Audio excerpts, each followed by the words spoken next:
माझ्याकडे एक निळ्या रंगाची छत्री होती. ती मला खूप आवडायची. मी ती घेऊन पावसाळ्यात तिला रोज शाळेत घेऊन जायचे. एके दिवशी तिच्यावर फुलांची डिझाईन होती.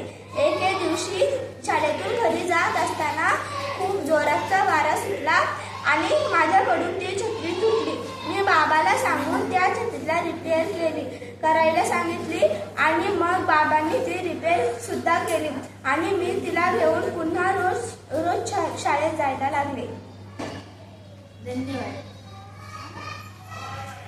माझ्या गोष्टीचे नाव आहे दप्तर. एका गावात एक दृष्टी नावाची मुलगी राहत होती. तिच्याकडे एक निळ्या रंगाचा दप्तर होता. तो दप्तर तिला खूप आवडायचा. ती तो दप्तर रोज शाळेत घेऊन जायची. ती त्या दप्तरात खूप वह्या, पुस्तकं, पेन, पेन्सिल आणि कंपास भरून घेऊन जायची. म्हणून एके दिवशी शाळेत जाताना तो दप्तर फाटला. म्हणून ती खूप दुःखी झाली आणि मग दुसऱ्या दिवशी तिच्या बाबांनी तिला एक नवीन दप्तर आणले आणि मग तिने तो दप्तर प्रती ठेवण्यासाठी स्टोर रूम मध्ये ठेवले. माझ्या गोष्टीचे नाव पेन. माझ्याकडे एक पेन होता. त्या पेनाचे रंग काला होता, पण तो निळी शाई सोडायचा.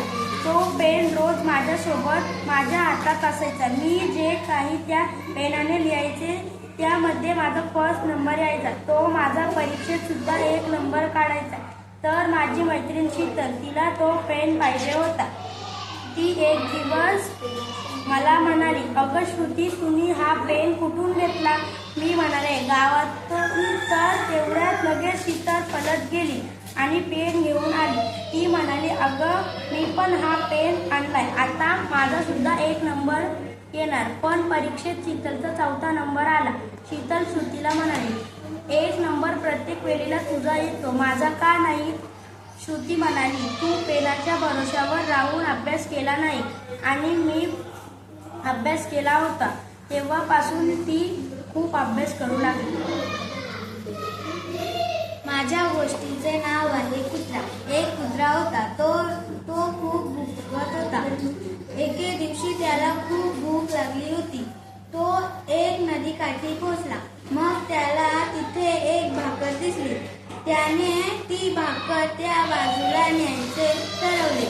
मग तो पेटीवरून भाकर घेऊन जात असताना त्याने नदीत पाहिलं आणि त्याला त्याचं प्रतिबिंब दिसलं.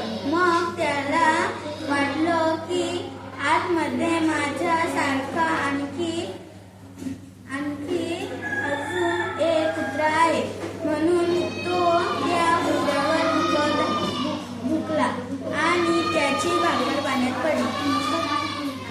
माझ्या गोष्टीचं नाव आहे पेन. मी एक नवीन पेन आणला. त्या पेनाचे नाव लेक्सी पेन होते. त्या पेनात माझे अक्षर खूप चांगले लिहायचे, म्हणून मी तो पेन वापरायला घेतला. मग मी तो वर्षभर वापरला. त्याची शाई थोडी राहिली होती. मग पेपराचे वेळ आले. त्या पेनाची शाई गणिताच्या पेपराला संपली. मग मी कस्तूरचा पेन घेतला. मी सगळे पेपर लिहिले. मग मी पास झालो. मग तो पेन मला कधीच भेटला नाही. मी खूप शोधले पण मला तो पेन भेटला नाही.